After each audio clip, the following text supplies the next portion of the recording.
নমস্কার, যুক্তি তর্ক সঙ্গে অর্কয় আপনাদের স্বাগত। আপনাদের সঙ্গে আমি অর্কপ্রভ সরকার। নতুন বছরের শুভেচ্ছা।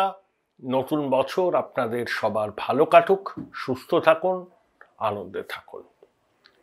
2023-এর একেবারে শেষ দিকে, মানে বছর শেষ হওয়ার দুদিন আগে অভিষেক বন্দ্যোপাধ্যায়ের সঙ্গে দেখা করতে গিয়েছিলেন তার অনুগামী কিছু নেতা, মন্ত্রী, বিধায়ক।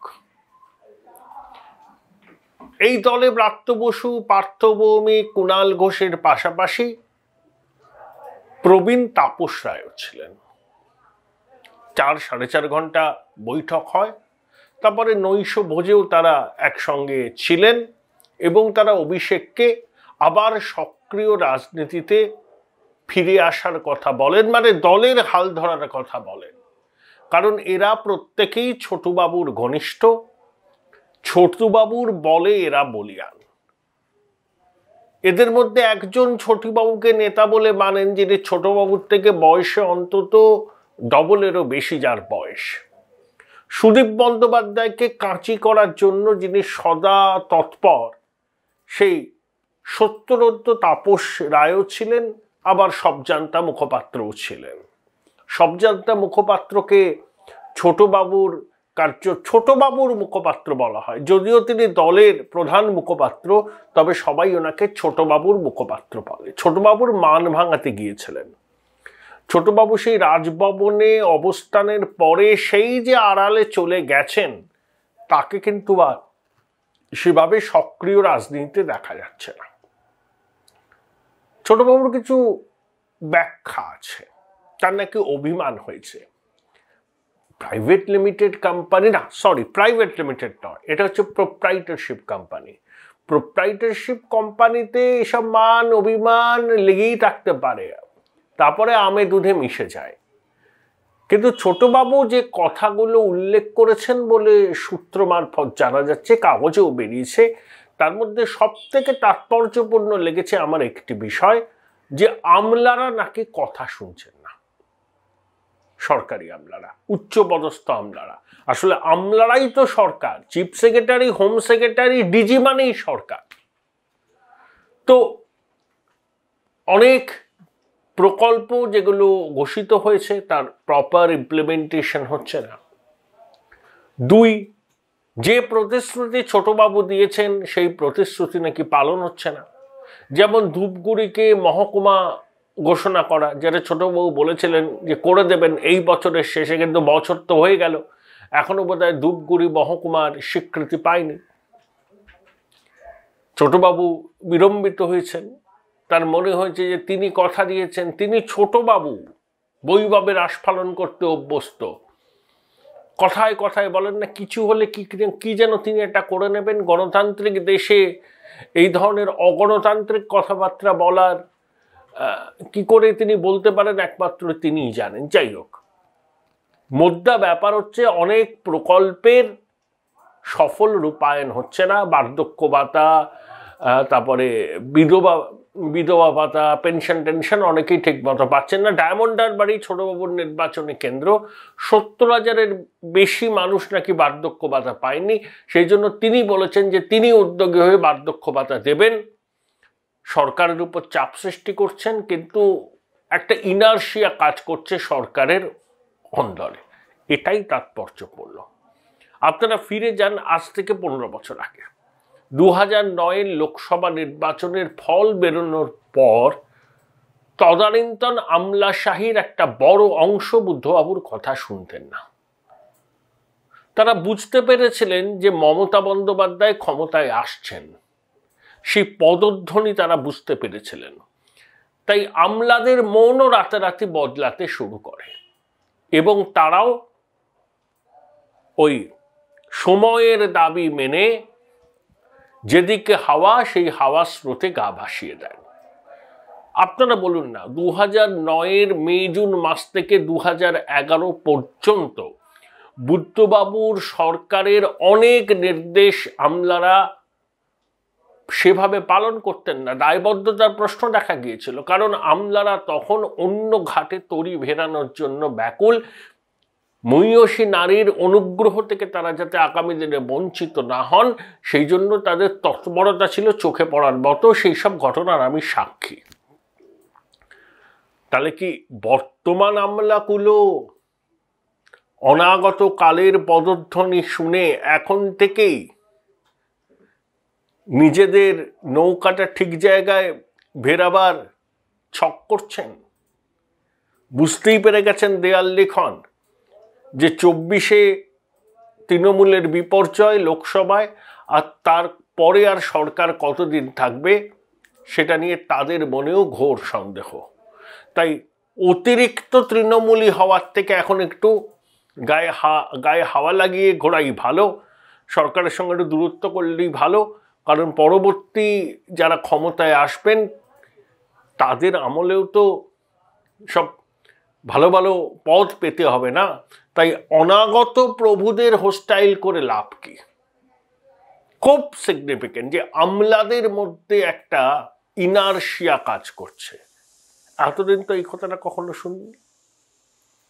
তাহলে আমলার মন কি অন্য কোনো সংকেত পাচ্ছে এবং নিজেরাও সংকেত পাঠাচ্ছেন অনাগত প্রভুদের দিকে?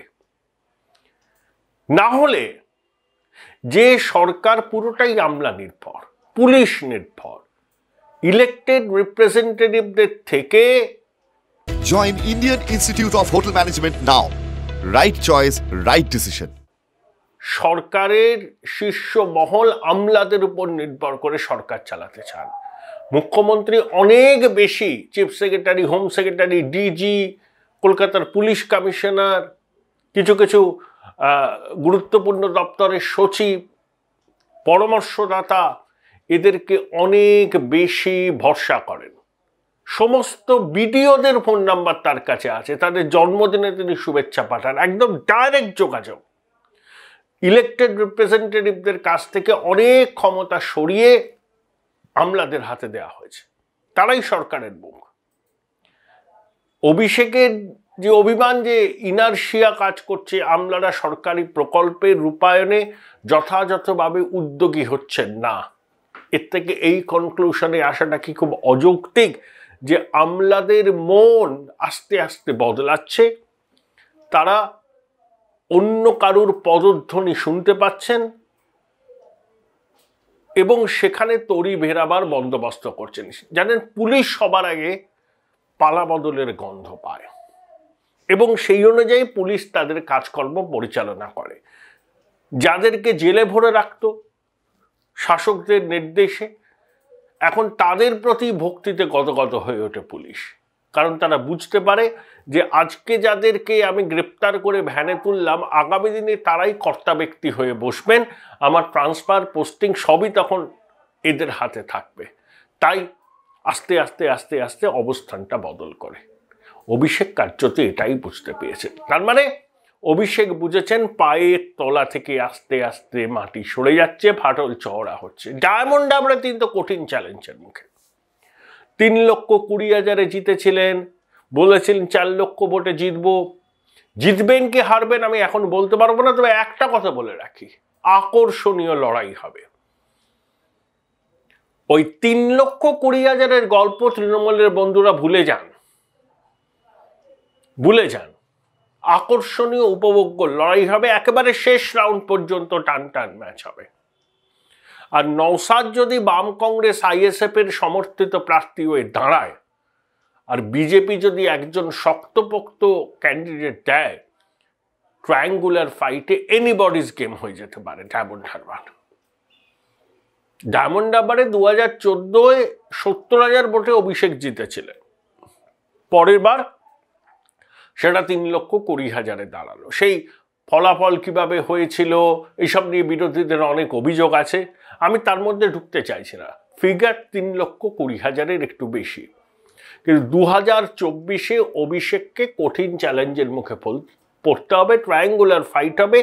শেষ মানে একেবারে শেষ মুহূর্তে ম্যাচের রঙও বদলে যেতে পারে।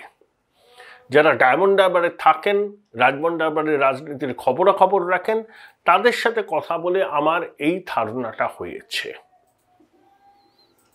তাই অভিষেকও বলেছেন, বুদ্ধিমান ছেলে, যে আমি ডায়মন্ড হারবারে কনসেন্ট্রেট করব, কারণ তিনি ঘর গোছাতে চাইছেন।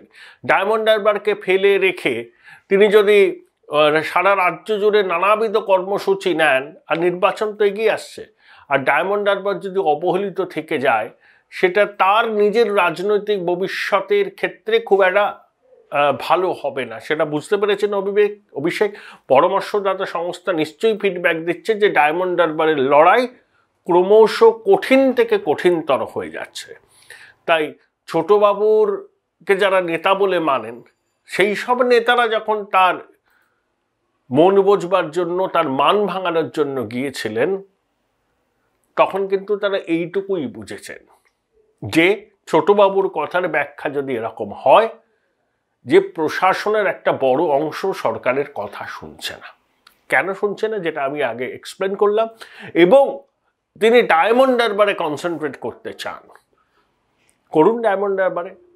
আগে তো কখনো বলেননি যে আমি শুধু ডায়মন্ড হারবারকে নিয়ে পড়ে থাকবো। আসলে তিনি দেয়ালের লিখনও পড়তে পারছেন যে 3,20,000-এর বেশি ভোটে জেতার গল্প এবার আর বোধহয় পুনরাবৃত্তি হবে না।